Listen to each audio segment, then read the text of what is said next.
প্রবাসীদের কেতন অনুষ্ঠান TV NTV studio কর্তৃক প্রচারিত বিশ্বের আপনারা যে যেখান থেকে দেখছেন আপনাদেরকে জানাচ্ছি শুভেচ্ছা অভিনন্দন। আসসালামু আলাইকুম ওয়া রাহমাতুল্লাহি ওয়া বারাকাতুহু। আলহামদুলিল্লাহ, আমরা আজকে এখানে উপস্থিত হওয়ার জন্য শুকরিয়া আদায় করছি। আমি স্মরণ করছি বাংলাদেশে যে 5 আগস্ট যে সকল ছাত্র জনতা তাদের জীবন দিয়ে বাংলাদেশকে একটা স্বৈরাচারী সরকার থেকে উৎখাত করে আমাদেরকে আবার আমাদের এই গণতন্ত্র ফিরে আনছে, তাদেরকে যারা নিহত হয়েছেন তাদের আত্মার মাগফিরাত কামনা করি। যারা অসুস্থ হয়েছেন, হসপিটালে চিকিৎসা নিচ্ছেন, পঙ্গুত্ব বরণ করে তাদের সুস্বাস্থ্য কামনা করছি এবং তাদের পরিবারের সাথে সমবেদনা জানাচ্ছি। প্রবাসী অনুষ্ঠানটি প্রবাসীদের সুখ দুঃখের কথা বলে থাকে। আজকে আমরা বাংলাদেশকে রিমিটেন্স দিয়ে বাংলাদেশের অর্থনীতিকে আমরা অনেক সহযোগিতা করে যাচ্ছি। আমাদের 1,20,00,000 প্রবাসী দেশের বাইরে আছেন, তাই আমরা দেশের প্রতি যেমন মায়া আছে আমাদের, এবং দেশের সরকার এবং জনগণও আমাদের প্রতি মায়া আছে। তাই আমরা দেশ নিয়ে ভাবি, দেশের বিভিন্ন সমস্যা নিয়ে আমাদের প্রবাসীদের কথা বলি। আজকে কথা বলার জন্য আমি স্টুডিওতে আমরা 3 জন আমাদের সম্মানিত অতিথিকে নিয়ে আসছি। আমি পরিচয় করে দিচ্ছি। যিনি ডান পাশে আছেন জনাব Nasim Uddin Khan, president Dhaka club London. আসসালামু আলাইকুম, কেমন আছেন আপনি? আলহামদুলিল্লাহ, ভালো আছি। তারপরে যিনি আছেন আমি পরিচয় করে দিচ্ছি, আমার এমন একজন ব্যক্তিত্ব যখন ইউরোপে খুব কম সংখ্যক লোক বাংলাদেশ থেকে 1988 সালের দিকে উনি প্যারিসে ছিলেন, আমার একজন বন্ধু মানুষ, এবং আমার নাম Mizanur Rahman, x president Dhaka club Paris France এবং কমিউনিটি লিডার বর্তমানে বার্কিং ডায়মন্ড লন্ডন। আসসালামু আলাইকুম মিজান ভাই, ভালো আছেন? ওয়ালাইকুম আসসালাম ওয়া রাহমাতুল্লাহি ভাই, ভালো আছি, থ্যাংক ইউ।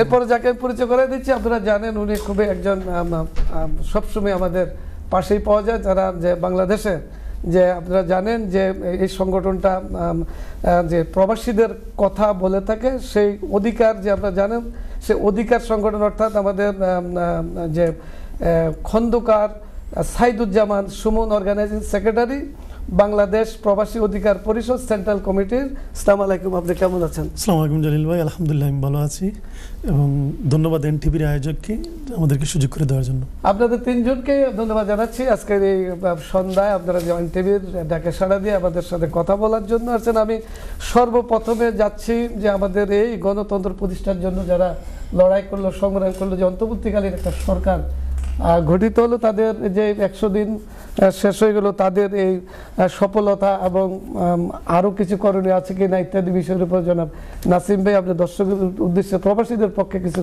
জানাবেন কি?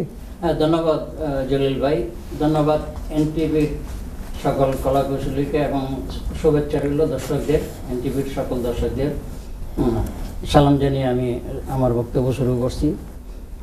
আমরা এই স্বপ্ন পূরণের আশায় 52-53টা বছর আমরা পার করলাম, আমাদের স্বপ্ন পূরণ হলো না। এই বর্তমান সময়ে খুব আশাবাদী আমরা যে বর্তমান সরকারের কাছে যে সুষ্ঠুভাবে একটা দেশের সুন্দর কিছু আসবে, সুফল কামনা করি আমরা। যদিও বর্তমান অবস্থায় বর্তমান সরকার তেমন গুছাইতে সব কিছু গুছায় কুলাই উঠতে পারতেছে না, তো আমরা খুব আশাবাদী আর কি। ধীরে ধীরে গুছাচ্ছে ওরা। সব ব্যাংক সেক্টরগুলি তো সমস্ত সেক্টরগুলি আপনার দুর্বল হয়ে আছে, অকেজি হয়ে আছে। এগুলি সবল করতে, হ্যাঁ সবল করতে এগুলি সময়ের ব্যাপার। আর আমরা প্রবাসীরা মোটামুটি যতটুকু পারি সহযোগিতা করার চেষ্টা করতেছি, দেশবাসীর সাথে আছি।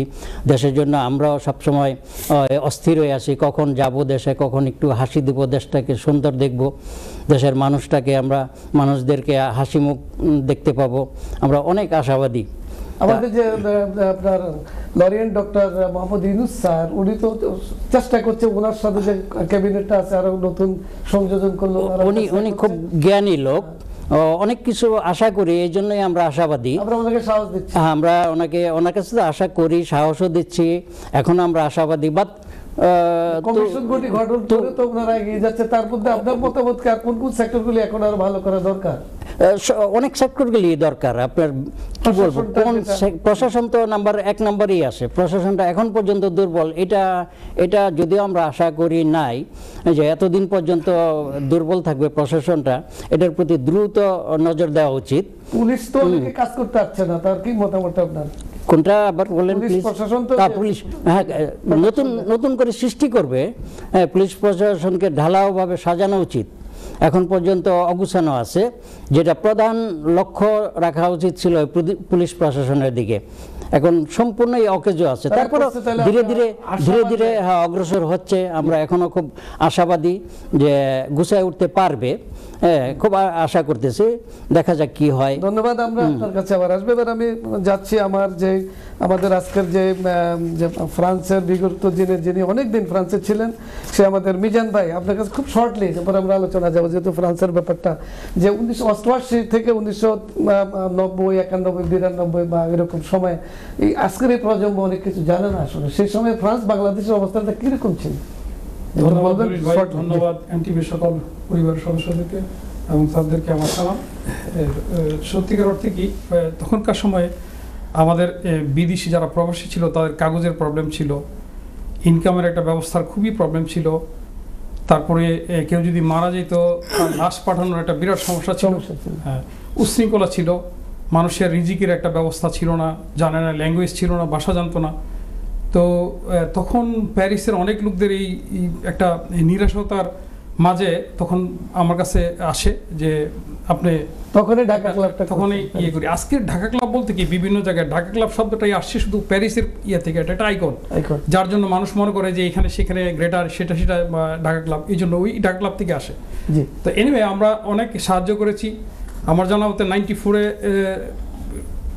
মানে এদেরকে চাকরি যতটুকু সম্ভব, কারণ ব্যবসা করতো ওই যে বিভিন্নভাবে বাদাম মানুষের বিভিন্ন সার্ভাইভের জন্য বিক্রি করে নিয়ে চলতো, ঠিক আছে, চলে যাচ্ছে। কিন্তু মানুষ মারা গেলে এমবেসির সাথে কমিউনিকেশন, এমবেসির সাথে থেকে লাশ পাঠানো, এটা সেটা আমার জানা মতে আমার মনে হয় 94-এর দিকে রবিউল আওয়াল নামের এক লোক মারা যায়।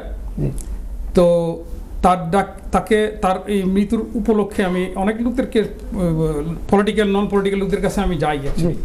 তো তারা আমার ডাকে সাড়া দেয়। প্রায় 60,000 ফ্রাঙ্কের মতো তখন উঠে, তার লাশও বাংলাদেশে যায় ঠিকভাবে, প্লাস আপনার তার ফ্যামিলিকে সাহায্য ছাড়াও আমার জানা মতে ব্রাহ্মণবাড়িয়াতে একটা স্কুল ও রবিউল আওয়াল নামের প্রাইমারি স্কুল খুলতে সাহায্য। এটা ছাড়াও আমি প্যারিসের জীবন ছাড়াও ইটালিতে ছিলাম, অনেক লোককে আমি সাহায্য করেছি, অনেক লোককে আমি বিদেশ থেকে নিয়ে আসছি। ইভেন আমার ওয়াইফকে যে কোরআন শরীফ পড়াইতো তারকে পর্যন্ত আমি নিয়ে আসছি, কাজের লোক সহকারে আমার লোকের অনেক সাহায্য করেছি। আমার পেশা বাণিজ্য ছিল, আমি যেটা একটা আমাদের প্রবাসীকে আনার যে একটা সুযোগ ছিল কাজে লাগাইছি। ধন্যবাদ। আমরা এবার জানতে চাই আপনার কাছে, যেহেতু আপনি এই যে 5 আগস্ট যে আপনার 16 জুলাই থেকে 5 আগস্ট আপনি তো ঢাকায় ছিলেন, তখন সরাসরি দেখলে একটু বলবেন দর্শকদের। আমি বাংলাদেশে আমার সপরিবার সহকারে জুলাই মাসে আমি যাই। যাওয়ার মনে হয় 1 সপ্তাহ পর থেকে এই ছাত্র আন্দোলন আরম্ভ হয়ে যায়।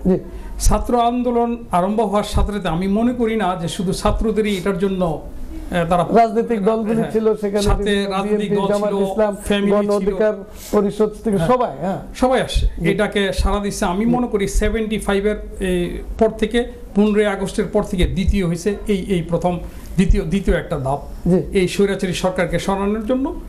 এবং এই আমার মনে হয় এই গভর্নমেন্টকে, যে উপদেষ্টা কমিটি ডক্টর ইউনূসকে যথেষ্টভাবে সাহায্য করা উচিত এবং আমার বিশ্বাস সংস্কার করা উচিত এবং এই সব পার্টিদেরই ওনাকে সাহায্য করা উচিত। এই যে গোলাগুলিটা হলো এবং আমি গুলি ছুড়লো, আমি একদিন তো দেখলেন বাচ্চাদেরকে একদিন পানি এবং কিছু ক্রেকার্স নিয়ে একটা ব্যান নিয়ে যাওয়ার চেষ্টা করছিলাম মিরপুরে, তখন আমি মিরপুরে থাকি। ওখানে গুলির ডিরেক্ট গুলি আমি নিজে স্বয়ং চোখে দেখছি এবং মহিলা মানুষ তো আমার ওয়াইফ আমার বাম হাতে ধরে বলছে যে আমরা আর সামনের দিকে যেতে পারবো না, কারণ গেলে গুলি খাবো। ওই অবস্থা থেকে বাসায় ফিরে আসছি এবং পানি আমি ডিস্ট্রিবিউশন করতে পারি নাই। ইভেন আমি যেই বাসাটায় ছিলাম, আমার বড় বোনের বাসা, তার বাসায় স্যানিটারি কাজ করতে এক লোক 2-3 দিন পরে, ওই যে যুদ্ধের সময় শুনতেন না দরজা নক করতেছে, কেউ খুলে না, দরজা খুলে দেখি কি যে লোকটা স্যানিটারির কাজ করতো, লোকটা করতো, এই ছেলেটার ওষুধ আনতে গেছে, তার বাবার জন্য সে মারা গেছে গুলি খায়। এই মানে 1971 সালের মানে 71 সনের এবং 71 সনের হিসাব আপনি মনে করতে পারেন আমরা 24 সনে থেকে আসছি, স্বয়ং ফিল্ডে থেকে আসছি। আচ্ছা, তো ব্যাংকিং লেনদেন ইত্যাদি কিভাবে করতে মানুষ? ব্যাংকিং লেনদেনে আমরা তো প্রবাসী, আমি টাকা উঠাইতে গেছি অনেক ব্যাংক, 2-3টা ব্যাংক শুধু ওই যে বন্দুক নিয়ে দাঁড়ান রয়েছে, ব্যাংক বন্ধ, কেন? পয়সা নাই। ইভেন আমি বিভিন্ন জায়গায় রিক্সা নিয়ে ঘুরে ঘুরে দেখছি। কারণটা কি? ব্যাংকে যেমন মানুষের শরীরে রক্ত না থাকলে চলতে পারে না, ব্যাংকে পয়সা না থাকলে চলবে কিভাবে?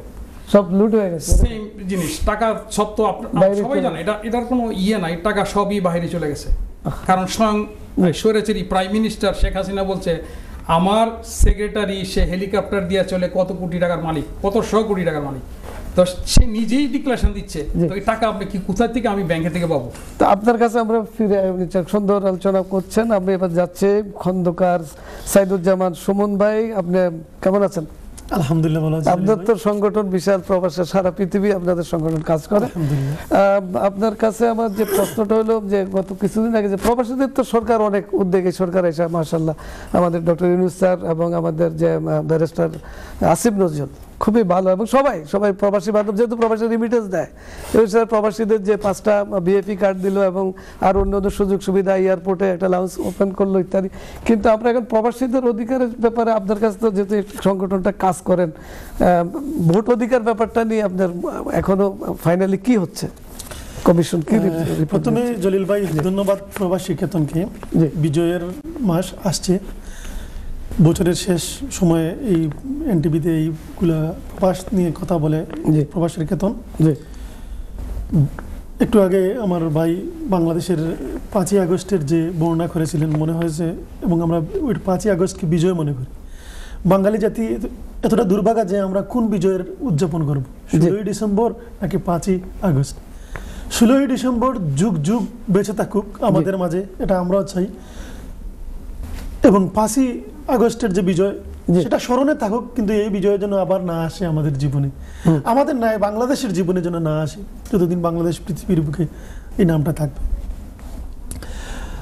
দেখেন, প্রবাসীদের দাবি দেওয়া, প্রবাসীরা হচ্ছে এমন একটা জাতি, অর্থাৎ যে সন্তানটা কামাই করে তার পরিবারটাকে গড়ে তুলে তাকেই বঞ্চিত করা হয়। মুক্তিযুদ্ধের সময়টাতে যেমন প্রবাসীদের অর্থায়নে অস্ত্র ক্রয় করা হয়েছিল, প্রবাসীদের অর্থায়নে এবং প্রবাসীদের মিডিয়ার বিভিন্ন প্রোগ্রামের কারণেই সাপোর্টিং ছিল এবং বিভিন্ন দেশের সাথে তারা কথা বলে বাংলাদেশকে সাপোর্ট করেছিল। এই 5ই আগস্টের এই যে আন্দোলনটা হয়েছে, প্রবাসীদের অবদান তার তুলনায় কোনো অবস্থায় কম ছিল। সমস্ত পৃথিবী যখন বাংলাদেশ থেকে মিডিয়ার ইন্টারনেটের মাধ্যমে যখন যোগাযোগ করতে পারেনি, তখন প্রবাসীরাই কিন্তু এই টিকে রেখেছিল বিভিন্ন ফেসবুক মিডিয়ার মাধ্যমে। তো আমাদের অনেকগুলো দাবি আছে, আমাদের লাশ নিয়ে আছে, আমাদের ভোটার আইডি কার্ড নিয়ে আছে, বুট নিয়ে আছে, আমাদের এই এয়ারপোর্টে হেনস্থা নিয়ে আছে, অনেকগুলো দাবি। আসলে আমরা বলবো কারে? মানে এই আন্ডা দেওয়া মুরগিটার ডাক কেউ শুনে না, যে গ্রামে আছে বা দেশে আছে মনে হয় যে প্রবাসীদের সেই রকম। তো ভোটাধিকার বলতে আমাদের যে ভোটাধিকারের কথা বলা হয়েছে, আমাদের মাননীয় উপদেষ্টা এটা হ্যাঁ উনি বলেছেন যে পোস্টাল ভোটের মাধ্যমে যে ভোটটা দেওয়া হবে প্রবাসীদের, এটা কিন্তু পৃথিবীর সব দেশে আছে। কিন্তু আমরা প্রবাসী অধিকার পরিষদ থেকে যে কথাটা বলতে চাই, পোস্টাল ভোট আমরা দিতে চাই, কিন্তু এটা কতটুকু অ্যাক্টিভ হবে, কারণ এটা ঠিক জায়গায় পৌঁছাবে কিনা। আপনি দেখেন উন্নত বিশ্বের অনেকগুলো দেশ তাদের প্রবাসীদের, আমরা এখান থেকে স্পেনের ভোট দিচ্ছি, ভোট দিতে পারেন, তুরস্কের লোকগুলা পৃথিবীর বিভিন্ন দেশ থেকে তারা ভোট দিতে পারে, ইউরোপের ভোটগুলো এরকমই হয়, অনেকগুলো দেশ দিয়ে দেয়, তাদের দূতাবাসে গিয়ে দিয়ে দেয় পোস্টাল। কিন্তু আমাদের দেশ থেকে পোস্টে আপনি ভোট দিলেন, মনে করেন 2 মাস আগে বা 1 মাস আগে আপনি ভোট দিলেন, আদৌ কি ওই ডেটে ভোট হবে কিনা সন্দেহ আছে, ভোটটা ওই জায়গাতে চেঞ্জ হবে কিনা সন্দেহ আছে। তো আমরা চাই যে প্রবাসীদের যে ভোটগুলো দেওয়া হয়েছে, আমরা ওয়েলকাম জানাচ্ছি তাদেরকে, যে তাদের অ্যাপ্রিশিয়েট করতেছি এই কাজটা নিচ্ছেন, কিন্তু তাদের যে হাই কমিশনার আছে এবং বিভিন্ন শহরে অঞ্চলে তাদের লোক দিয়ে আমাদের ভোটগুলো সরাসরি দেওয়ার সুযোগ করে দেব। এবং বাংলাদেশের তরুণ সমাজ বিগত 16 বছরে অনেক তরুণ লোক প্রবাসে চলে আসছে, কেউ পড়ার জন্য আসছে, কেউ স্থায়ীভাবে থেকে গিয়েছে, তাদের ভোট দেওয়ার কোনো এক্সপিরিয়েন্স নাই, তারা দিতে পারেনি সরাসরি। তো এই সুযোগটা যদি আমাদেরকে দেওয়া হয় এবং আমরা যদি সরাসরি ভোট এই দূতাবাসের মাধ্যমে যদি আমরা ভোট দিতে পারি, এটা কিন্তু একটা ভালো দিক চলে আসে। তো এই ভোটাধিকারের জন্য আমরা অ্যাপ্রিশিয়েট করি।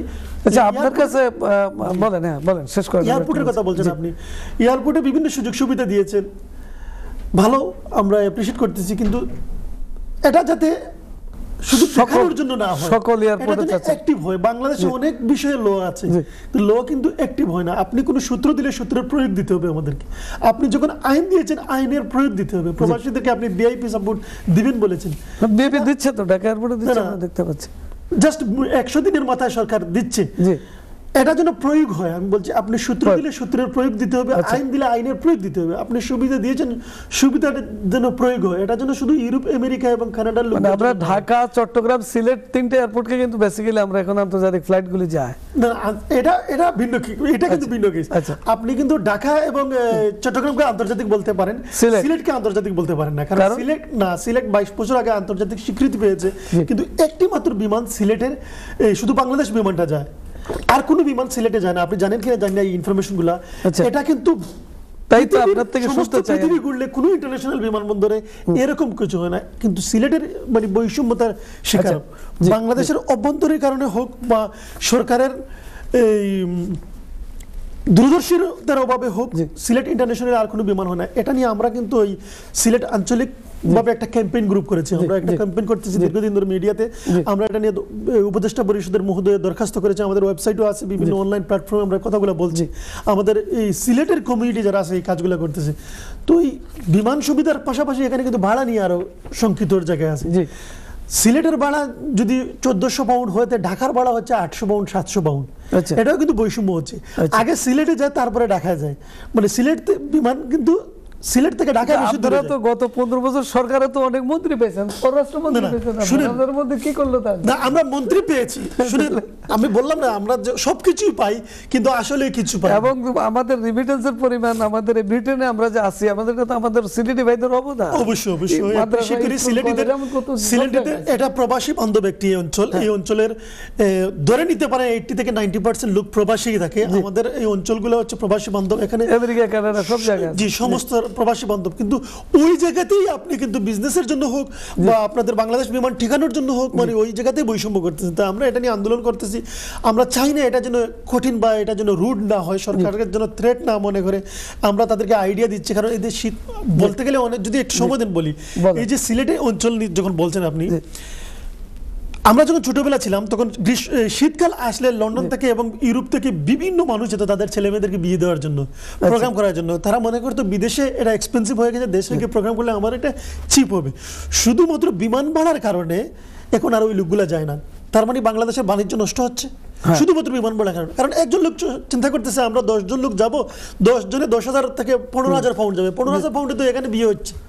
যাক, আমরা সুন্দর, আমরা অনেকগুলি পয়েন্ট পাওয়া গেল সিলেটের যেটা বৈষম্য যেহেতু শিকার না। আজকে আমরা এনটিভির পক্ষ থেকে সারা তোমার সরকার যেহেতু প্রবাসী বান্ধব, আমরা আপনাদের কাছে আহ্বান করবো যাতে এই বৈষম্যটা দূর করে না। ধন্যবাদ জানাই নাসিম ভাই, আমাদের ঢাকা ক্লাবের প্রেসিডেন্ট। আপনার কাছে জানতে চাই, আপনি যে একটা এমন একটা অবস্থায় সরকার ক্ষমতা দিল যেখানে সবকিছু লন্ডভন্ড, ব্যাংক লন্ডভন্ড, ব্যবসা বাণিজ্য লন্ডভন্ড, এরই মাঝে ওনারা যেহেতু ধরলে আপনি বললেন 100 দিনের। এখন আপনার কাছে আরো আমরা জানতে চাইবো যে এই যে বিগত 15 বছরে কিন্তু মানবাধিকার একবার মুখ বন্ধ ছিল সাংবাদিকদের, এখন বর্তমানে কি লেখা? আপনি তো লেখালেখি করেন, এখন আপনার আগের মতো ফেসবুকে যে লিখতে গিয়ে ভয় পেতেন, এখন কি অবস্থা? না, ধন্যবাদ আপনাকে। এখন ওই ভয়টা নাই, ঠিক আছে, কিন্তু বিগত দিনগুলিতে আমরা কোনো কথাই বলতে পারতাম না। ইভেন আপনি দেখেন 57 জন অফিসার, সেনা অফিসার মারা গেল, তার 1 বছর পরই আমি দেশে ছিলাম আর কি। দেশের এই ছবিটা আমি দিতে চাইলাম যে আজকে একটা শোক বার্তা দেই, সবাইকে জানাই। তো আমাকে আমার যতগুলি ফ্রেন্ড আছে ওর সাথে সবাই আমাকে নিষেধ করলো যে না, এটা দিবা না, তোমার প্রবলেম হবে। এই শোকটাও আমরা প্রকাশ করতে পারতাম না, এতটুকু কষ্টে ছিলাম আমরা। তো আমরা বিদেশিরা আমরা কি চাই দেশের কাছে? দেশে যাব, একটু দেখব, দেশের মানুষ হাসবে, আমরা একটু হাসবো, এতটুকুই আমাদের চাওয়া। হ্যাঁ, আমাদের বড় কিছু চাওয়া না। আর এই চাওয়ার জন্য আমরা সমস্ত কিছু ত্যাগ করি এখানে থেকে, কত টেনশন করি দেশের জন্য। এই যে দেখেন আপনি 5 তারিখের পূর্ব দিন পর্যন্ত, পূর্ব দিনগুলিতে আমরা যথেষ্ট চিন্তিত ছিলাম, সার্বক্ষণিক যোগাযোগ করতাম দেশের সাথে, দেশের মানুষের সাথে কি অবস্থা সারাক্ষণ। এখন আপনার মতামত, সরকার আর কোন কোন খাতগুলিতে আপনি প্রবাস থেকে যেহেতু রিমিটেন্স দিয়ে দেশ, আপনারও তো কন্ট্রিবিউশন আছে, সবার আছে, 1 কোটি 20 লাখ বাংলাদেশে আছে। এখন সরকারের আরো যে খাতগুলিকে আপনার মনে হয় আরো কিছু প্রবাস থেকে কিছু কনসাইনমেন্ট আপনার কি আরো বলেন? না, আমাদের তো যথেষ্ট দিকে নজর দেওয়া উচিত আমাদের বিদেশিদের ব্যাপারে আর কি। বিশেষ করে আমরা এখানে এম্বাসিগুলিতে যদি আমাদের সুযোগ সুবিধাটা একটু বাড়ায় দেওয়া হতো বা একটু কাজগুলি একটু তড়িৎ আমাদের গতিতে করতো। নতুন একজন আপনার এখানকার যেহেতু আপনার হাই কমিশনের প্রধান যে একজন নিযুক্ত হয়েছে, ওনার নামটা আজকে আমি দেখলাম, ওনার নাম হলো আপনার আকবর হোসেন নামে। এখন এই লন্ডন দূতাবাস বা ইতালিতে আপনার যে ছিলেন 15 বছরের যে স্টাফগুলির এখন কি মনোভাব কি আগের মতো আছে কিনা বা কি করণীয়? না, এখন একটু চেঞ্জ হচ্ছে, তবে খুব পরিবর্তন করা দরকার আর দৃষ্টি রাখা দরকার এরা কি কাজ করতেছে, কেমন কাজ হচ্ছে। কারণ ওরা নিয়োগপ্রাপ্ত কি কোনো দলীয় অ্যাঙ্গেল থেকে ছিল? এটা যুগের পর যুগ এটা হয়ে আসছে, এই দলীয় অ্যাঙ্গেল থেকে নিয়োগ দেওয়া হচ্ছে। এই জন্য আমাদের আমরা মানে পারফেক্ট লোকগুলি আর কি, যাতে অভিজ্ঞ লোকগুলি থেকে আমরা বঞ্চিত হই, অভিজ্ঞ লোকগুলি পাই না, যার জন্য এখানে আমাদের বিভিন্ন রকম সমস্যা হয় আর কি। এই সমস্যার দিকে একটু নজর দেওয়া উচিত। মানে যেমন আসিফ নজরুল স্যারকে সুইজারল্যান্ডে যে দেখলাম যে ওনাকে এখান থেকে, এটা অত্যন্ত দুঃখজনক ব্যাপার। কিন্তু এই ব্যাপারে মনে করেন এম্বাসির লোকজন নজর দেয় না এই ব্যাপারে, কে করলো, কারা করলো, কি হলো। যাক, এই ব্যাপারে এখন বর্তমান সরকার দৃষ্টি দিয়েছে, আশা করি তাদের সাজা হয়ে যাবে। হ্যাঁ, আমরা এরকম জিনিসগুলির জন্য উদ্যোগ নেওয়ার জন্য আমরা সরকারের কাছে আবেদন জানাচ্ছি, এবং ভবিষ্যতেও যারা আমরা সুন্দর কার্যক্রম পাই। প্রবাস থেকে যাইতে চাচ্ছে, যে আগে তো ভয় পাইতো ইত্যাদি কারণে, কিন্তু এই যে অ্যাক্সিডেন্টগুলি ঘটছে এই ব্যাপারে আপনার বাচ্চারা কিছু বলে, দেশে যাইতে চায় না, যে প্রতিদিন দেখা যায় অ্যাক্সিডেন্টে প্রচুর লোক মারা যাচ্ছে, এটা আপনার মতামত? এগুলি তো অহরহ হচ্ছে, এই ব্যাপারে তো নজর দেওয়া উচিত। আমরা যখন দেশেতে বাচ্চা নিয়ে যখন আমাদের ছেলে মেয়েরা এয়ারপোর্ট পৌঁছায়, তখনই তাদের কান্না চলে আসে, হ্যাঁ কোথায় আসলাম এটা। তো যাক, এখন অনেক উন্নতি হয়েছে, আশা করি ওদের ভবিষ্যতে আরো উন্নতি করবেন। হ্যাঁ, আর আমরা বিদেশিদের যে কোনো সমস্যা নেই, আমরা বিদেশিরা যদি মনে করেন ওইখানে সুযোগ সুবিধাগুলি পাই, আমরা তো অন্য কিছু চাই না, আমরা জাস্ট একটু শান্তি। মিজান ভাইয়ের কাছে যাচ্ছি, যদি আমরা 1 মিনিট পরে ব্রেক, আবার আপনার 1 মিনিটের ভিতরে আপনার কাছে আমরা জানতে চাচ্ছি দূতাবাসগুলির ব্যাপারে। উনি বললো অর্থনৈতিক সংস্কার প্রধান উপদেষ্টা, বিদেশি ঋণ ইত্যাদি বিষয়ে আপনার মতামত। যদি ক্ষমতা আসার পরে তো সারা বিশ্ব থেকে এটা সারা দিল, অর্থনৈতিক সাহায্য করলো। অর্থনৈতিক জন্য আমি মনে করি ডক্টর ইউনূস বাংলাদেশের জন্য একজন 1 নম্বর, তার আমি আর কোন পৃথিবীর মাঝে একজন লোক বাংলাদেশের জন্য, এটা আমি মনে করি ওনার মতো লোক, এটা প্রাউড আমাদের জন্য, জাতির জন্য প্রাউড। এই জন্য ওনাকে সময় দেওয়া উচিত। এমবিসির যে ব্যাপারটা, লোকাল কিছু স্টাফ নেওয়া উচিত, কারণ এই পর্যন্ত যা হচ্ছে সবই আপনার তার লোক ছিল, মানে সেই স্বৈরাচারী লোক ছিল সব। একজন না, শুধু একজনের 3জন 2জন 3জনের নিচে স্টাফ নাই, অনেক সমস্যা, এবং তারা সঠিকভাবে কাজ করে না। আমার মেসেজটা ক্লিয়ার যে তাদেরকে ওইভাবেই ইয়ে করা উচিত, রিক্রুট করা উচিত, এবং তারা ওইভাবে দলীয়ভাবে কাউকে যেতে না দেখে। ইভেন শুধু তাদের নয়, শুধু বাংলাদেশ মানে এই পুলিশ বাহিনীকেও আমি মনে করি যে। আচ্ছা, আমরা একটু বিরতিতে যাচ্ছি, দর্শক আমাদের সাথে থাকবেন, আমরা আবার আপনাদের কাছে ফিরে আসবো। ধন্যবাদ।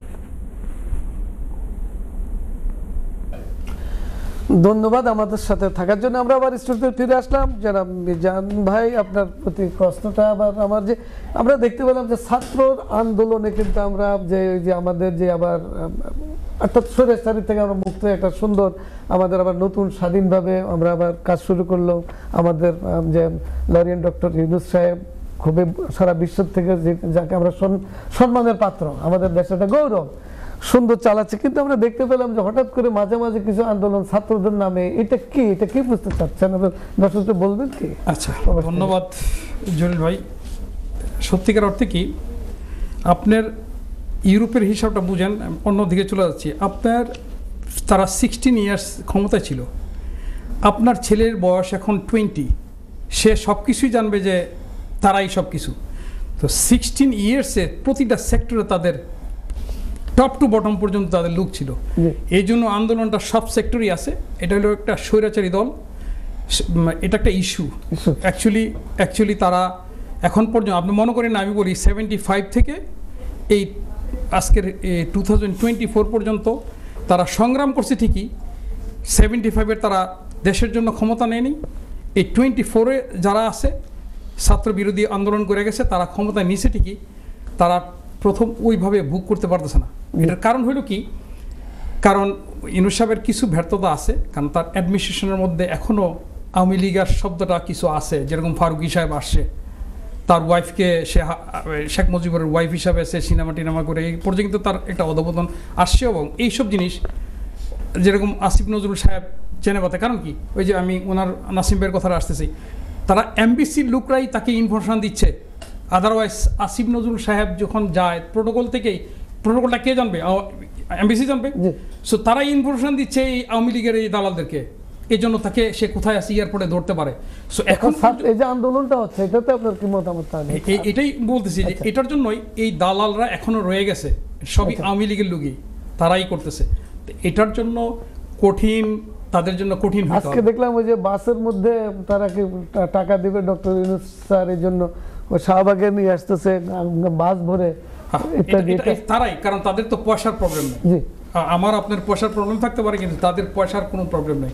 এমন কোনো সেক্টর নাই যে তারা লুট করে নেয়। এই জন্যই সব সেক্টরগুলো আপনি বলতে বুঝাচ্ছেন কি তাহলে এগুলি তারা আওয়ামী লীগের লোকজন এগুলি এখন সরকারকে ব্যর্থতা?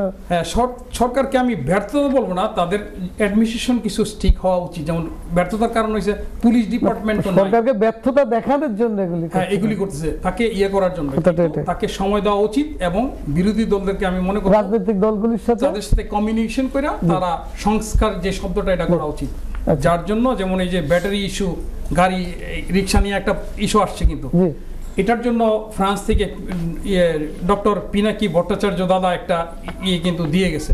অ্যাকচুয়ালি সবই একটা চক্র। এই চক্র এখন পর্যন্ত হচ্ছে না, কারণ ডক্টর ইউনূস সাহেব উনি নন পলিটিক্যাল লোক। সে কিন্তু বলছে ইলেকশন চান, ইলেকশন দিয়ে চলে যাবো, আপনারা যেভাবে চান এইভাবে দিয়ে চলে যাবো, কারণ আমরা পলিটিক্স করতে আসি নাই।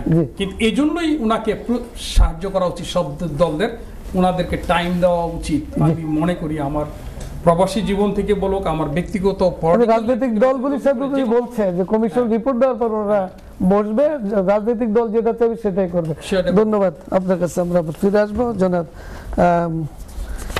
আমাদের সাইদুজ্জামান সুমন ভাই। আমি আপনার যেখানে যাই সেখানে আমাদের ইউনূসের মধ্যে সবকিছু লন্ড ভন্ড অবস্থা, অর্থনীতি, সমাজনীতি, সকল বিষয়ে। এখন আপনি কোথা থেকে মানে এই আজকের এনটিভি থেকে সরকারের সফলতা, ব্যর্থতা বা প্রবাসী আপনি কিভাবে আমার দর্শকদের কিছু বলেন, কোন ক্ষেত্র থেকে আপনি শুরু করতে চান? দেখেন,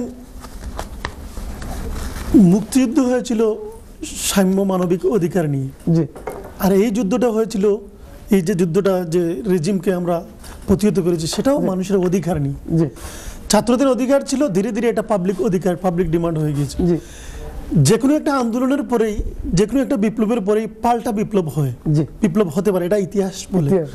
তো সুযোগ আছে পাল্টা বিপ্লবের, কারণ যে উনি ভাই যেটা বললেন যে ওরা হয়তো হাসিনা চলে গিয়েছে বা কিছু শীর্ষ নেতারা আত্মগোপন করেছে, কিন্তু তাদের তো লোক এখনো আছে, তাদের দূষরতা আছে। তারা কয়েক কোটি কোটি মানুষের, কমপক্ষে কয়েক লক্ষ মানুষকে এই ব্যাংক থেকে টাকা দিয়েছে, তাদেরকে অর্থনৈতিকভাবে সম্পৃক্ত করেছে।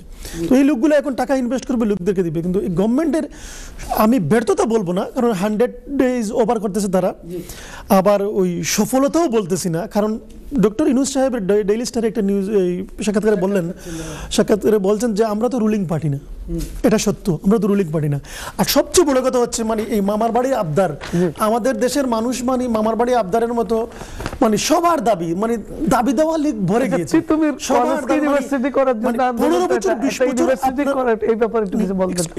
আমি বলতেছি কি বললেন, ইউনিভার্সিটি, ওই যে তিতুমির কলেজকে ইউনিভার্সিটি করার জন্য তারা আন্দোলন। আচ্ছা শুনি, এটা বলতেছি বিগত 10-15 বছরে উন্নয়নের মহাসড়কে ছিল বাংলাদেশ, যেটা বলে উন্নয়নের মহাসড়কে ছিল বাংলাদেশের ব্যাংক লুটপাট।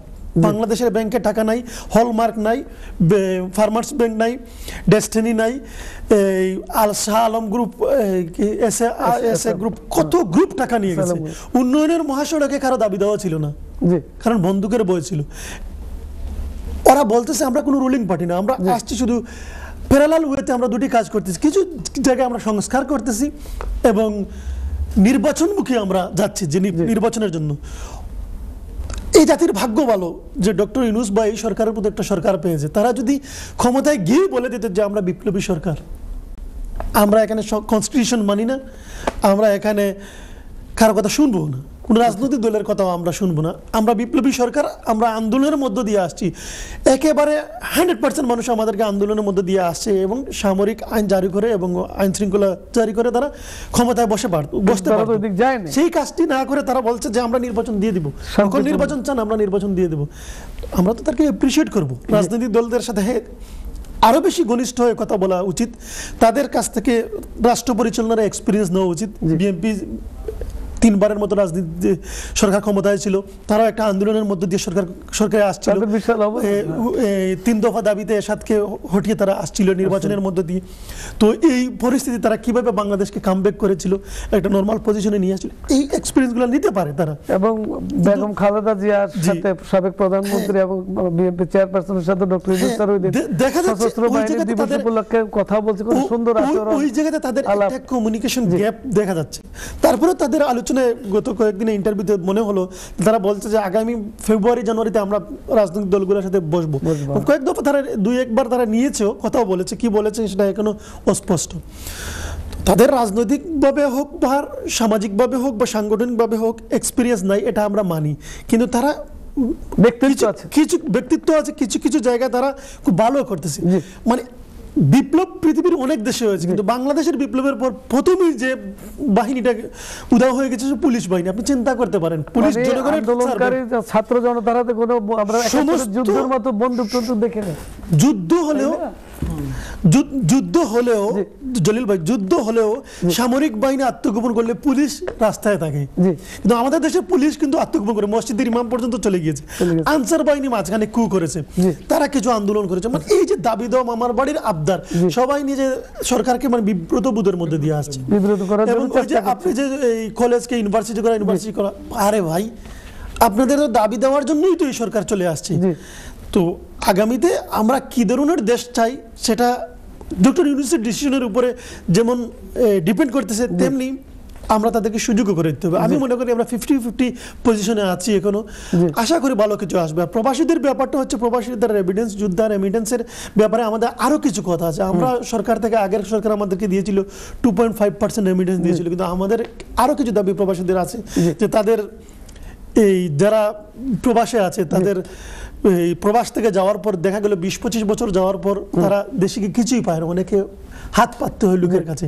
তাদের যদি একটা পেনশনের ব্যবস্থা করা হয়, তাদের ওই আমরা তো এর আগের গভর্নমেন্টে বলেছিলাম যে খয়রাতির 2.5 যে আপনারা দিচ্ছেন আমাদের 1 লক্ষ টাকার সাথে যদি আপনারা 2,500 টাকা দিচ্ছেন, এটা আমরা পাই না। এই 2,500 জন্য কোনো রেমিডেন্স বৈধভাবে টাকা দেয় না।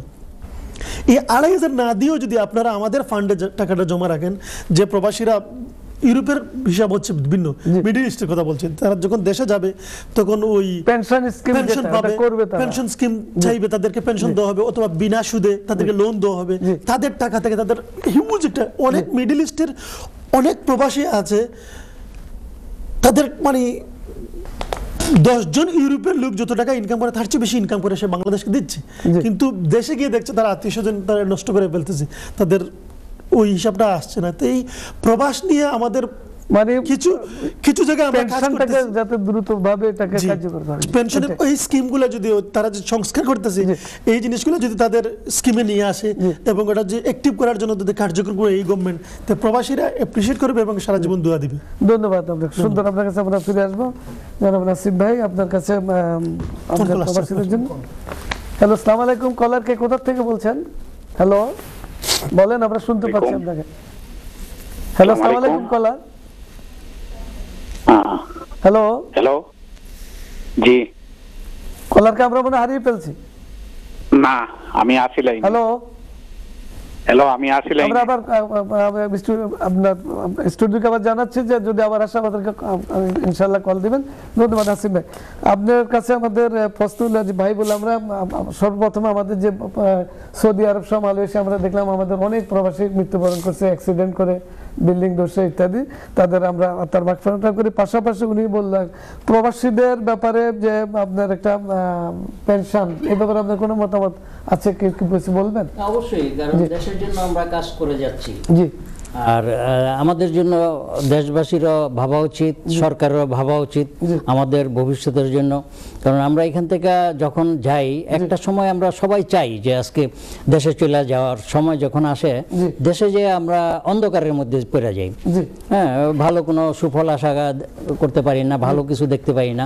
সুতরাং আমাদের জন্য একটা পেনশন জাতীয় একটা কিছু করাটা খুব জরুরি হয়ে গেছে আর কি। এই জন্য আমি সরকারের কাছে বা ভবিষ্যতে যারাই আসবে, যে কোনো সরকারই আসবে, তাদের কাছে আমার আহ্বান থাকবে বিদেশিদের প্রতি যাতে নজর দেওয়া হয়, আমাদের জীবনটা যাতে আর একটু সুন্দর হয়ে উঠে, দেশের জীবনটা যাতে দেশে যে আমরা সুন্দর মতো কাটাইতে পারি, এই তো আমাদের চাহিদা। আর এই যে রিক্সা আন্দোলন বা বিভিন্ন ব্যাপারে কি এইটা অযথা। এই জন্য আমি বারবার বলতেছি, যে আগেও বলছি, যে প্রশাসনটাকে দুর্বল না রেখে এটাকে শক্তিশালী করে গঠন করতে হবে। এই প্রশাসনের দুর্বলতার কারণে কিন্তু আমরা অনেক পিছিয়ে যাচ্ছি। এই জন্য আমার বিশেষ করে ডক্টর ইউনূস সারা বিশ্ব জুড়ে ওনার খ্যাতি আছেন। ভাই মাসিয়া ফিরে আসছি, আমাদের একজন কলার আছেন, দেখে এলো। আসসালামু আলাইকুম কলার, কে কোথা থেকে বলছেন? আলাইকুম আসসালাম। আসসালামু আলাইকুম। ওয়ালাইকুম সালাম, বলুন ভাই আপনার মতামত। আমি আমার কোয়েশ্চন হলো কি ডাক্তার ইউনূসের প্রশাসন চালাইতে পারবে? আপনি আমাদেরকে প্রশ্ন করছেন, আপনি তাহলে শুনবেন, আপনার আমাদের অতিথিরা আপনার অ্যানসার দেবেন ইনশাআল্লাহ। আর কিছু বলবেন? বলেন, ডাক্তার ইউনূস কি প্রশাসন চালাইতে পারবে? আপনার সুন্দর প্রশ্ন, আমাদের গেস্ট এটার অ্যানসার দিলে আমরা শুনলাম। ধন্যবাদ কলার ভাইকে। এখন যদি বলতে হয়, এখনো ওই রকম সুফল কিছু দেখছি না যেটা নিয়ে বলবো যে হ্যাঁ প্রফেসর ইউনূস পারতেছে বা পারবে। তবে আশা করি যদি উনি আরেকটু সচল হয়ে ওঠেন, একটু বুদ্ধি নিয়ে, বা দেশে অনেক বুদ্ধিজীবী আছে, তাদের সাথে যে বা তাদেরকে এনে যদি তাদের পরামর্শ নেন, তাহলে একটা কিছু আশা করা যায় আর কি। হ্যাঁ, যে কারণ আমাদের দেশে অনেক বুদ্ধিমান লোক আছে যারা নীরবে আছে বা তারা ঝামেলায় জড়াইতে যায় না, কিন্তু তাদেরকে ডেকে ডেকে আনতে হবে, তাদের কথা শুনতে হবে। হ্যাঁ, তারাই আমাদের জ্ঞান দিতে পারে। কারণ ডক্টর ইউনূসের আছে, উনি অর্থনীতিবিদ বা অর্থনীতি সম্বন্ধে জানে, কিন্তু দেশ চালানো নিয়ে যে উনি জানবে এটা নাও হইতে পারে, জানি না। এখন কিছু ভালো কিছু আমি পাই না এখনো, তো ভালো কিছু আশা করতে পারি, এটাই আমি বলি আর কি। ধন্যবাদ। ফিরে আসবো আমরা, আপনার কলার আপনি শুনবেন, ইনশাআল্লাহ আমরা কথাটা তিনজনেই অ্যানসার দিবেন, যেহেতু একটা প্রশ্ন করছে আপনার কাছে। আমরা দেখলাম যে আমাদের এরশাদের সময় কিন্তু 9 বছরে 26 জন মারা গেল, ঠিক আছে। আর এই সরকার আমলে শুধু এই আন্দোলনটাতে আপনার শুধু 1000 উপরে মৃত্যু এবং 30,000-এর মতো পঙ্গু হয়েছে, ঠিক আছে। এখন এই পঙ্গু লোকগুলিকে প্রোভাইড করার জন্য সরকার কিন্তু উদ্যোগ নিচ্ছে, কিন্তু তাদের পরিবারকে কিভাবে আরো পুনর্বাসন করা যায়, এটা আর এই যে প্রশ্নগুলো কলার অ্যান্সার আপনার কলার ভাইকে বলছি আমি, ডক্টর ইউনূস সাহেব কিন্তু দেশ চালানোর জন্য আসে নাই। হ্যাঁ, উনি কাউকে উপযুক্ত কাউকে দেওয়ার জন্য সে আসছে, এটার জন্য তাকে সহযোগিতা করতে হবে। আমাদের কাছে প্রশ্নের কিছু নাই, কারণ ওনার মেসেজটাই ক্লিয়ার। সে দেশ চালাইতে আসে নাই, তাকে বিদেশ থেকে আনা হয়েছে কিছুদিনের জন্য চালানোর জন্য এবং উপযুক্ত একটা পার্টিকে দেওয়ার জন্য, এটার জন্য নির্বাচন দেওয়ার জন্য। তবে দেশ ইউনূস সাহেব চালাবে না, সেও বলছে, আমিও মনে করি চালাবে না। দেশ চালানোর জন্য দায়িত্ব হচ্ছে রাজনৈতিক দলদের, এটা যে কোনো পার্টি হোক। তবে মেজান ভাই আরেকটা কলার আসছে, আমরা ফিরে আসবো আপনার কাছে। ধন্যবাদ। আসসালামু আলাইকুম কলার, কে কোথা থেকে বলছেন, আপনার পরিচয় দেন। জি, আসসালামু আলাইকুম কলার, আপনাকে শুনতে পাচ্ছি। হ্যালো, জি, আসসালামু আলাইকুম। ওয়ালাইকুম সালাম। বলেন আপনার। জি, আসসালামু আলাইকুম, শুনতে পাচ্ছি, বলুন। ওয়ালাইকুম সালাম। ভাই, আমি একটা কথা আপনারা জিজ্ঞাসা, জি, কারণ দেশ স্বাধীন হয়েছে 1971 জি, লাস্টে ডিসেম্বরের বিজয় দিবস হয়েছে। জি, আর এর ভিতরে ওই যে আপনারা মাতিতে আবারই তত্ত্বাবধায়ক সরকারের আগে সরকারের সময় মন্ত্রীর ভিত্তে পোস্টার ভিত্তে টাকা পয়সা সকলটা মিলছি, এখানে আপনারা জানেননি। ধন্যবাদ। আমরা শুনতে থাকেন আপনার প্রশ্নের শেখ সরকারটা আপনার তো বলতে হবে কার আমলে কোথায় টাকা পাওয়া গেল কি। উনি শেখ হাসিনার আমলের কথা বলতেছে, আচ্ছা যে বস্তার কাছে পালঙ্গের নিচে সব জায়গায় টাকা। ও আচ্ছা ওনার প্রশ্ন আমি বুঝেছি। ইজ্জত পেয়েছি জি গিয়া এই দেশ স্বাধীন হয়েছে, জি এই দেশ 20 কোটি মানুষের দেশ, জি 1 লাখের কোনো দেশ নাই। জি এখন আপনারা তো যে অবস্থা লাগাইছেন দেখার লাল, আপনারা ওই সংসদ বানাইলে ইলেকশনের কোনো প্রয়োজন নাই না। আর নইলে 200 জনে করতে পারি, এ লাগি সারা দলের দোষ করছে না, সারা দেশে দোষ করছে না। জি, এটাও সুন্দর। আপনারা প্লাস মাইনাস করার জন্য একদিনে 64টি জেলা বোম মারা হয়েছে, এরপরে 24 জন মানুষ হাওয়া ভবন থাকি বইয়া মারানি হয়েছে বোম মারিয়া, কত কিছু নিয়োগ বিয়োগ করেন যেন করিয়া কোনো দিনই আপনারা মাথুন। জি, ধন্যবাদ কলার। আপনি শুনতে থাকেন, আমাদের গেস্টরা উত্তর দিবেন। আচ্ছা মিজান ভাই আপনি কোথা থেকে জানেন আবার বলুন, আর কলার যেটা বলছে বলছিলাম যে এই জন্য দেশ চালানোর দায়িত্ব সেও বলে নাই, কেউই এটা স্বীকার করে না যে ইউনূস সাহেব দেশ চালানো উপযুক্ত, ওনাকে সময় দিতে হবে, সেটাই আমরা বলছি। সময় দেওয়ার পরে সব রাজনৈতিক দলরাই একটা রাজনৈতিক দল তো যাবে ক্ষমতায়, সে যেই হোক, তো তারাই দেশ চালাবে সত্যিকার অর্থে। ইউনূস সাহেব দেশ চালাইতে আসে না, এটা কেউ স্বীকার করতেছে না, উনিও স্বীকার করতেছে না, তবে ওনাকে সময় দিতে হবে। আর লাস্ট যে কলার উনি বলল কি বস্তায় বস্তায় টাকা পাওয়া গেছে বিভিন্ন জায়গায়, এটা তারা ইউনূস সাহেব আছেন, তারা অ্যাডমিনিস্ট্রেশন আছেন, পয়সা কোথায় আসে কি আসে বিষয়টা রাষ্ট্রীয় কাজে লাগাবে আসবে, এবং সে বাইরে থেকে টাকা নিচ্ছেও। যেমন ব্যাংকগুলি প্রায় খালি ছিল, আমি নিজে দেখে আসছি। উনি চেষ্টা করতেছে, এটার জন্য আমরা বলতেছি ডক্টর ইউনূস সাহেবের মতো লোক আমি মনে করি রাজনৈতিক দলের চেয়ে তাকে সময় দিলেই দেশটাকে ইয়ে করে প্রপার ওয়েতে সে কারো না কারো হাতে দিবে। আমি ডক্টর ইউনূস সাহেবের কোনো পক্ষে কথা বলছি না, আমি কোনো রাজনৈতিক দলের পক্ষে কোনো কথা বলছি না, আমার বিশ্বাস তাকে সময় দিলে, এটা আমার কনফিডেন্স, ইভেন সারা বিশ্বের একটা কনফিডেন্স। ডক্টর ইউনূস, আমি এখনো বলি ক্লিয়ার মেসেজ জনগণের জন্য বলি, ডক্টর ইউনূস সাহেবের মতো লোক বাংলাদেশে আছে, তাকে যে এই সময়টায় পাওয়া গেছে, কোনো রাজনৈতিক দল নাই দেশটাকে ঠিক করে নিয়ে আসা ফাইন্যান্সিয়ালি ইয়ে করে দিবে। উনি যদি কারো কাছে কথা বলে, অনেক দেশেই কিন্তু আপনার এই ডক্টর ইউনূস সাহেবের মতো লোক আছে,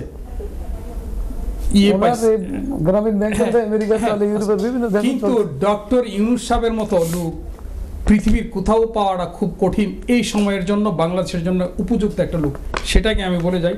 ওনাকে এখনো সময় আছে, আপনারা সবাই সাহায্য করেন, টাইম দেন, ইনশাল্লাহ দেখবেন দেশ আমাদের ইয়ে হবে। তবে যেই আন্দোলন করতেছে এখন ছাত্র নামের আন্দোলন, টোটালি তারা কোনো দলীয় লোক নয়, যারাই করে থাকুক, আমার মনে হয় না যে তাদের সঙ্গ দেওয়া উচিত আমাদের। ইউনূস সাহেবের দিকে আপনারা সবাই যদি দেশকে ভালোবাসেন, প্রবাসীর পক্ষ থেকে আমরা সবাই বলতেছি ডক্টর ইউনূস সাহেবকে সুযোগ দেন, দেখেন কি হয়, ইনশাল্লাহ আশা করি দেশ ভালোর দিকে যাবে। ধন্যবাদ আপনাকে। আমরা ফিরে আসবো আপনার কাছে ভাইয়া। আমাদের সুমন ভাই, আমাদের স্বাধীনতা সার্বভৌমত্ব, এটা যে মর্যাদার সাথে যে এখন আমাদের এই অর্থাৎ রাষ্ট্রের যে বিভিন্ন রাষ্ট্রীয় বিষয়গুলি আমাদের অর্থাৎ আমরা নাম বলছি না, পার্শ্ববর্তী দেশ বা এদের উপর একটা ভর করে আমাদের এই 15 বছর আমাদের রাষ্ট্রের প্রতিটা অর্গানগুলিকে, অর্থাৎ একটা প্রবাসীদের উপরে, এটা মানে অন্য দেশের উপরে ভর করে আমরা চলতাম। এখান থেকে বেরিয়ে আসার জন্য আমাদের কি প্রবাস থেকে আমরা অধিকার পরিষদের পক্ষ থেকে কি মতামত? প্রথমত বাংলাদেশের ভৌগোলিকভাবে বাংলাদেশটা হচ্ছে ভারতের মধ্যবর্তী একটা অঞ্চল, বলা হয় ভারতের একটা অঙ্গরাজ্যের চেয়েও ছোট। কিন্তু যেহেতু আমরা স্বাধীন দেশ, আমাদের সাথে এই পার্শ্ববর্তী দেশের একটা আগ্রাসন থাকবে। ভারত হচ্ছে এমন একটা দেশ তার বৃহত্তর শক্তি থাকার পরেও, বৃহত্তম শক্তি থাকার পরেও ভারতের আশেপাশে যতগুলো দেশ আছে, সার্কের যে দেশগুলো আছে, তারা কিন্তু কেউ ভারতের বন্ধু না। ডক্টর ইউনূস একটা সুন্দর কথা বলছেন ওই দিন ইন্টারভিউতে, আমি সার্ক নিয়ে কাজ করতে চাচ্ছি, অ্যাটলিস্ট আমরা কথা বলতে চাই সার্ক নিয়ে। সার্কের কিন্তু অ্যাক্টিভিটি আর দেখা যাচ্ছে না, কারণ হচ্ছে কি ভারত সবগুলো নষ্ট করে বলছে। আপনি নাম বলতে চাচ্ছেন না, কিন্তু ভারতের কথাই তো বলছেন। কিন্তু ভারত তো কারা? ভারত কাকে প্রমোট করতো? ভারত তো এই যে লাস্ট রেজিমের যে আওয়ামী লীগ সরকার, যে অবৈধ সরকার ছিল, সেই সরকারকে প্রমোট করতো। ভারত কোনোদিনও বাংলাদেশকে প্রমোট করেনি। ভারতের কাছে বাংলাদেশের জনগণ কোনো বন্ধু না। ভারতের বন্ধু ছিল শেখ হাসিনা, শেখ হাসিনাকে নিয়ে এখন বসে আছে তারা।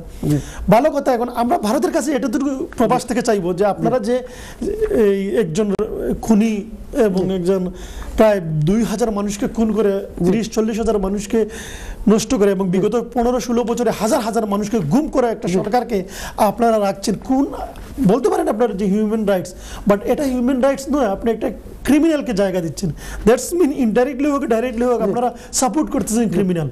জি, আচ্ছা, আপনার কাছে প্রশ্ন, আমরা যে আমাদের যে নির্বাচন কমিশন যেটা এটা একটা রিপোর্ট দিচ্ছে, সেখানে একটা দেখলাম যে নির্বাচন প্রক্রিয়াটাকে আপনার যে সংসদ নির্বাচন আলাদা আলাদা হতো, আলাদা আলাদা না করে এটাকে কম্বিনেশন করে একটা কম্বাইন্ড ইলেকশন, যে জেলা, উপজেলা এবং জাতীয় নির্বাচনে একসাথে শুধু ব্যালটের। আমি মনে করি এই পদ্ধতিতে যাওয়াটা ভালো, কারণ এতে হচ্ছে দেশের অর্থনীতির অবস্থান, খরচটা কম হবে। এট দ্য সেম টাইম নির্বাচনের যে সময়টা আইন শৃঙ্খলার ব্যাপার স্যাপার আছে, এই সবগুলো একই টাইমে দুইটা হয়ে গেল, শুধু দুইটা ব্যালট চেঞ্জ হলো। প্রার্থী এমনিতেই যদি 5 জন থাকে, তো উপজেলার আরো 5 জন থাকবে, সমস্যা কি? 10 জনের যতটুকু কাজ থাকবে 5 জনের ততটুকু কাজ থাকবে। ধন্যবাদ। আমি আপনার কাছে আসবো। নাসিম ভাই, এই নির্বাচন যে কমিশন একটা রিপোর্ট পেশ করলো, আবার গত পরশুদিন আবার নির্বাচন কমিশন শপথ নিল নতুন কমিশনে, মানে কে নাসিমউদ্দিনকে এটা প্রদান করছিলেন, সাথে আর 5 জন আছেন। এই যে নির্বাচন প্রক্রিয়াটাকে আপনার একটা ব্যয় কমানোর জন্য একটা প্রস্তাব আসছে, কিন্তু হ্যাঁ, এই প্রস্তাবটা খুব গ্রহণযোগ্যতা আছে এটা। হ্যাঁ, কারণ আমরা এমনি গরিব দেশ, এই মুহূর্তে আমাদের ওই পরিকল্পনায় উচিত যে একসাথে ভাগাভাগি না করে আপনার পার্ট বাই পার্ট দুইটা একসাথে করে ইলেকশনটা যাতে বিভাগীয় মেয়াদটা, হ্যাঁ অবশ্যই এইভাবে করলে একই দিনে ভোট হয়। হ্যাঁ, তবে হ্যাঁ এরকম একই ভোটে, যেখানে এখানেও তো আমরা ওইভাবেই ভোটটা দেই অনেক সময়। তো এই পদ্ধতিটা করলে আমাদের খরচটা বসলো, আর সবচেয়ে বড় ব্যাপার হলো আমাদের প্রশাসনের দিকে নজর দিতেই হবে, এর কোনো বিকল্প নাই। আপনি দেশ চালাইতে হলে, দেশের মানুষকে শান্তি দিতে হলে, ইলেকশন করতে হলে সবার দ্রব্যমূল্যের ভিতরে, হ্যাঁ দ্রব্যমূল্য সব দিক দিয়ে আপনার কি হজবরল অবস্থায় রয়েছি আমরা। এইসব দিয়ে মনে করেন ভালো দৃষ্টি দিতে হলে আপনার প্রথমত প্রশাসনের দিকে যেতে হবে, প্রশাসনটাকে জোরালোভাবে একটু সুন্দর করে সাজানোর জন্য, হ্যাঁ সাজানোর জন্য দৃষ্টি দেওয়ার জন্য আমার আবেদন রইল। আর প্রফেসর ইউনূস উনি তো ভালো লোক, জ্ঞানী লোক, কিন্তু রাজনীতি সম্বন্ধে তো ওনার জ্ঞান আছে কিনা আমি জানি না। তো এই জ্ঞানটা ওনার নেওয়া দরকার, যে কোনো লোকই যে কোনো অবস্থাতেই গেলে। আমরা ফিরে আসবো পরে, আপনার 1 মিনিটের মধ্যে আপনার কাছে উনি যেটা বললেন নির্বাচন যে প্রক্রিয়াটা, আপনার মতামত কি? আমি এটাতে সহমত। একটু বলেন। বাংলাদেশের মানে অর্থনীতিটাকে মানে ইয়ে করার জন্য, সেভ করার জন্য আমি মনে করি যে ইলেকশন যদি একসাথে দিতে পারে, আমার বিশ্বাস যে খরচটা কমে যাবে, এটা অনেকের জন্য সুবিধা, মানে দেশের স্বার্থের জন্য আমরা বলতে পারি যে পার্লামেন্ট ইলেকশনের সাথে আপনার এই যে মেয়র যেটা বিভাগীয় মেয়রটা একই দিনে দিয়ে দিতে পারে, 7টা মনে আছে একসাথে হয়ে যেতে পারে, এটা দিয়ে দিতে পারে। আর উপজেলার সাথে হতে পারে, ইউনিয়নের নির্বাচন হতে পারে, আর আবার উপজেলার যেটা মেয়র, উপজেলা মেয়র ওটা আলাদা একদিন করে, মানে 3 দিনে করা, আর আগে তো এটা 6 বারে হতো। স্বাগত জানাই এই ধরনের একটা রিপোর্ট দিচ্ছে। আমাদের অনুষ্ঠান শেষ পর্যায়ে আমরা চলে যাচ্ছি। আপনার 30 সেকেন্ড আমরা লাস্ট মানে মতামত কাজ করে অনুষ্ঠান। ধন্যবাদ। সরকার, এই রিজিমের সরকার যে যা কিছু করবে প্রবাসীদের যেন মূল্যায়ন করে যেন আমাদেরকে আর অবহেলা না করা হয়, কারণ আগের প্রবাসীরা হয়তো চুপ করেছিল, বর্তমান প্রবাসীরা চুপ করে থাকবে না, তারা আন্দোলন করতে পারে, গ্লোবাল মিডিয়ার মাধ্যমে তারা আপনাদেরকে সাপোর্টও করবে, গ্লোবাল মিডিয়ার মাধ্যমে আপনাদের সাথে আন্দোলন করবে। সুতরাং মেক শিওর ভালোবাসাটা যেন আমাদের প্রতিও থাকে। আপনার 30 সেকেন্ড আজকের অনুষ্ঠানে আসার এনটিভি প্রবাসীদের কথা মতামত কি? আমার মতামত হলো, আমরা বিদেশিরা যারা আছি, আমরা দেশে গেলে একটু হাসতে চাই, আমাদের হাসার সুযোগটা করে দেন। হ্যাঁ, দেশটাকে সুন্দরভাবে একটু সাজান, ঢালাওভাবে। এখন বর্তমানে যে লাস্টে যে বাংলাদেশের জনগণের প্রতি কিন্তু সৈনিক দিবসে যে সৈনিক দিবসে যা দেখতে পেলাম, ধন্যবাদ এনটিভিকে, প্রবাসী কেতন থেকে জলিল ভাই, আপনার সবারই এনটিভির ফ্যামিলি সবাইকে ধন্যবাদ জানাই। আশা করবো আমরা আপনাদেরকে ধন্যবাদ জানাচ্ছি, আমাদের তিনজন গেস্ট আপনাদেরকে ধন্যবাদ দিচ্ছি। আপনারা আজকে এখানে এসে সময় দিয়ে খুব গুরুত্বপূর্ণ কথা বললেন দেশ এবং জাতির সাথে, এবং প্রবাসী আমরা আরো রেমিটেন্স দেবো। আমাদের লরিয়ান ডক্টর ইউনূস স্যার, মোহাম্মদ ইউনূস স্যারকে আমরা স্বাগত জানাই, তার ক্যাবিনেট স্বাগত জানাই। তারা সুন্দরভাবে দেশ চালাবেন, রাজনীতিবিদদের সাথে আলোচনা করে সমস্যার সমাধান করবেন এবং দ্রুত নির্বাচন দিবেন। উনি বলছেন, আমরা এই আশা ব্যক্ত করি। আবার সুস্থ থাকবেন, ভালো থাকবেন। আসসালামু আলাইকুম ওয়া রাহমাতুল্লাহি ওয়া বারাকাতুহু।